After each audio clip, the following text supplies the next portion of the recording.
to the sky turns to a rider tick. Hey, I'm Colonel Gorilla, and today we're taking a look at the Kenner Batman, the animated series Lightning Strike Batman. Now, I got this particular figure because I really like the cape feature this thing has. As you can see, it's all wrapped up in this cape. Now, normally, these Batman figures would have a plastic cloth for the cape, but this one is a plastic shell. But there is a special reason to that.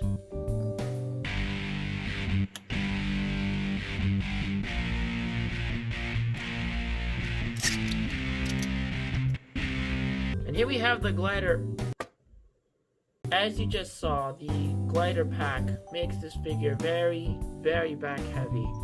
So I'm gonna just hold him like this for now. And as you can see, it opens up. So it doesn't really actually glide on its own if you toss it, but basically if you're a kid playing with it, you can just imagine it just gliding around like so. And I think it's a really cool feature, but personally I just like to have it either like this or like this. I usually have it like this on display. But even then, in this mode, this figure tends to be very front heavy now, or back heavy, either way, vice versa.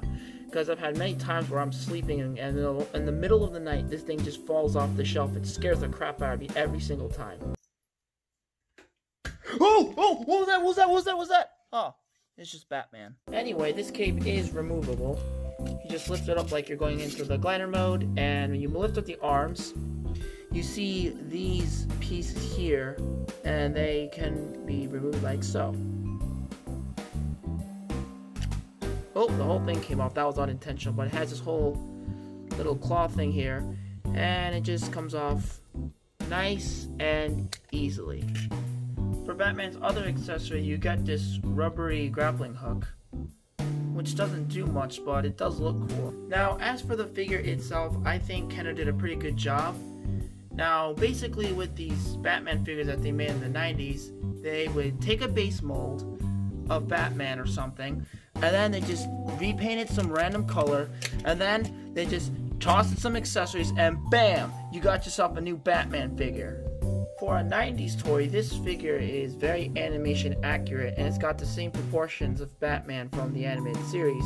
He's got a big, broad chest, he's got beefy arms, and he's got pretty regular looking legs. And I love this head sculpt of Batman. It looks just like how it did in the cartoon. And speaking of the cartoon, I always had a soft spot for the animated series, and I have a lot of nostalgia for it. I didn't grow up in the 90s, however my dad bought the first season of the show, and I watched the hell out of it as a kid, and I just loved every single episode. They were so well written and well animated, and it's just a lot of fun to watch. If you haven't checked it out, I highly recommend it. The animated series was also my introduction to Batman. Now, the reason this particular figure is called Lightning Strike Batman is because of the lightning bolts that are all over this figure. It's really silly, it's fun, it makes these figures collectible for kids and adults alike.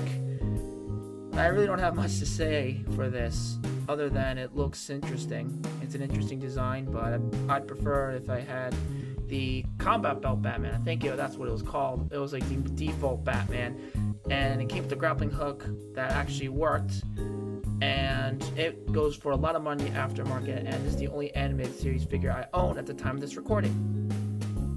Now, the only problem I have with this figure, at least on mine, is that there is a paint blemish on the logo. Now, as a 90s Kenner figure, this figure only has 5 points of articulation. A very tight swivel at the head. Arms rotate. The legs can go out that far, and they can go back that far. Overall, there really isn't much to say, since that's the average amount of articulation Kenner figures had back then. Now, most Kenner figures were about 4 inches tall, and for a quick size comparison here, it is next to my previously reviewed figure, the high-grade Universal Century Zaku 2. I don't give a shit! So overall, this is a pretty fun Batman figure, and I highly recommend it to anyone who collects vintage Batman figures made by Kenner. And if you liked the video, please leave a like, comment, subscribe, and turn on the notification button. And until then, I'll see you on the flip side.